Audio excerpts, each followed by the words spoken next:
Hello friends, welcome back to this channel. तो दोस्तों, इस वीडियो में हम बात करने जा रहे हैं आईआरसीटीसी के लिए बहुत बड़ी खबर है, आप लोगों को पता होना चाहिए दोस्तों। लेकिन उससे पहले आपसे रिक्वेस्ट करना चाहूँगा कि अगर आप चैनल को फर्स्ट टाइम देख रहे हैं, सब्सक्राइब करके बेल आइकन को हिट कर लीजिए ताकि आपको वीडियोज़ की नोटिफिकेशन मिलती रहे। और डीमेट या ट्रेडिंग अकाउंट अगर आपको ओपन कराना है, डिस्क्रिप्शन बॉक्स में एक लिंक आपके लिए दिया गया है।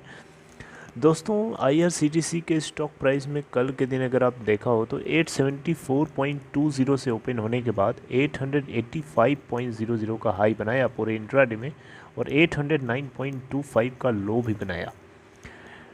29.9 मिलियन टोटल एनएससी के ऊपर वॉल्यूम जनरेट हुआ और बीएससी के ऊपर अगर आप देखेंगे तो यहाँ पे भी कोई कम वॉल्यूम नहीं जनरेट हुआ। 1.6 million total market cap 68,412 crore रुपए, 855.15 के ऊपर बंद हुआ, तकरीबन 1.12% ग्रोथ के साथ।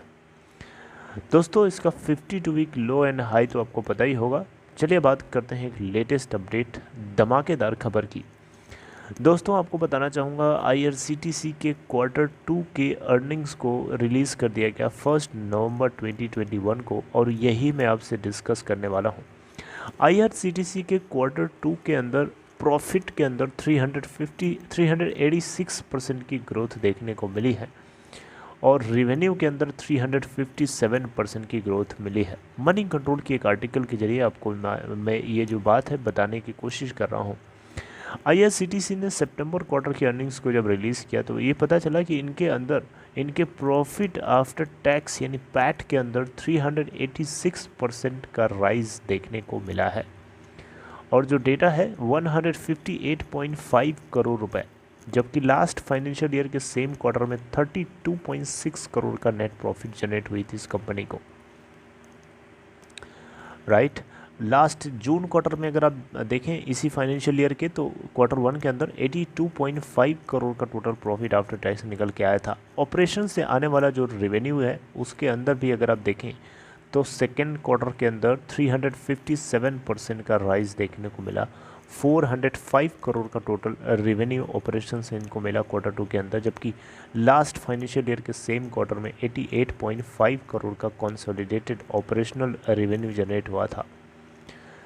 अगर हम देखें इसी यहाँ पे देखिएगा तो जो है कंपनी को रिपोर्टेड रेवेन्यू अगर आप देखें तो 243 करोड़ का यहाँ पे हुआ था प्रीवियस क्वार्टर के अंदर, यानी जून क्वार्टर के अंदर। यानी सिक्वेंशियल बेसिस पे देखें तब भी बहुत तेज़ी से राइज हुआ है इसके अंदर, और ईयर ऑन ईयर बेसिस पे तो हुआ ही है। यहाँ पे जो आप रेवेन्यू ऑपरेशन से आने वाला रेवेन्यू जो आप देख रहे हैं इसके अंदर ज़्यादा ग्रोथ, इसके पीछे सबसे बड़ा इनका एक वर्टिकल है जो कि है इंटरनेट टिकटिंग का, उससे बहुत तेज़ी से इनके अंदर ग्रोथ हुई है। राइट, लगभग यहाँ पे देखें तो इनके कई सेगमेंट्स हैं, जैसे कि ये जैसे कि रेल नीर करके इनका एक वर्टिकल है जो ये पानी बेचते हैं स्टेशंस पे, प्लेटफॉर्म्स पे।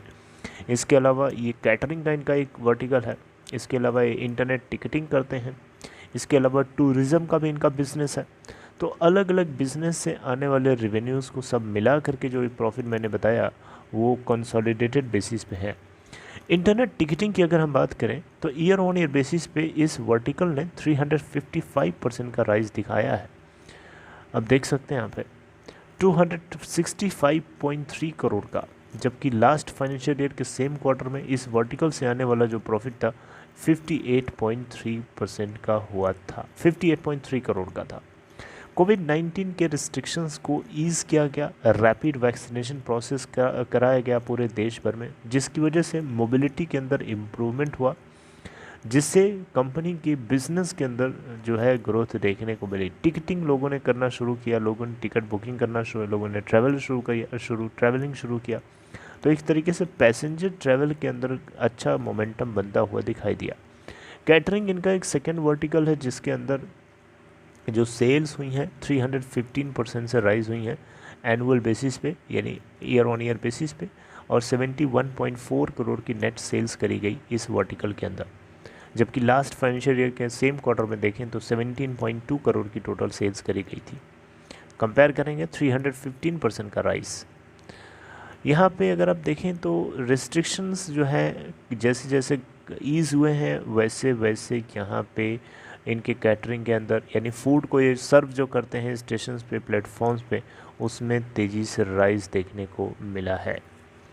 ड्रिंकिंग वाटर जो कि रेल नीर के ब्रांड से ये चलाते हैं, जिसके अंदर जो ग्रोथ है रेवेन्यू के अंदर 345% का कंट्रीब्यूशन, 345% का राइज है ईयर और ईयर बेसिस पे। 41.6 करोड़ का टोटल रेवेन्यू जनरेट किया इन्होंने पानी बेच करके, जबकि लास्ट फाइनेंशियल ईयर के सेम क्वार्टर में 9.2 करोड़ का टोटल रेवेन्यू आया था इस कंपनी को। यहाँ पे अगेन मैं आपको बताना चाहूँगा रिस्ट्रिक्शंस को ईज़ किया गया, इंटर स्टेट ट्रैवलिंग शुरू हुई, यानी लोग एक स्टेट से दूसरे स्टेट में ट्रैवल करना शुरू किए, जिसकी वजह से ये सारी चीज़ें, टूरिज़्म का जो इनका बिज़नेस है उसके अंदर भी बढ़िया रेवेन्यू बनता हुआ दिखाई, लगभग 27.1 करोड़ का, जबकि लास्ट फाइनेंशियल ईयर के सेम क्वार्टर में 3.9 करोड़ का मात्र टूरिज़्म से इनको रेवेन्यू मिला था।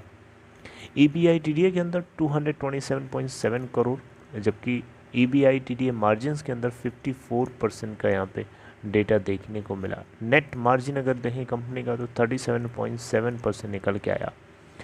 तो दोस्तों ये बातें जो हैं आपको IRCTC से जुड़ी हैं। अब आप इन सारी चीज़ों को देख करके समझिए कि जो इनका सबसे ज़्यादा कंट्रीब्यूशन है इनके एक ही वर्टिकल का, इंटरनेट टिकटिंग का, और वहीं पे सरकार यानी भारत सरकार, government of India, ministry of railway अपनी नज़र लगाए पड़ा था, या यूँ कहिए कि जो इंडियन रेलवे ब्यूरोक्रेसी है, ब्यूरोक्रेट्स जो हैं, इन सभी की नज़र लगी हुई थी कि 50% कन्वीनियंस फ़ीस से हिस्सा लिया जाए। और आपको पता है अगर वहाँ से हिस्सा मिल भी जाता तो सबसे ज़्यादा धक्का किसको लगता? भारतीय रेलवे को। ये बात आपको पता है। अभी रिज़ल्ट आपसे मैंने डिस्कस किया, सबसे ज़्यादा कंट्रीब्यूटर कौन है, कौन सा वर्टिकल है? इंटरनेट टिकटिंग का।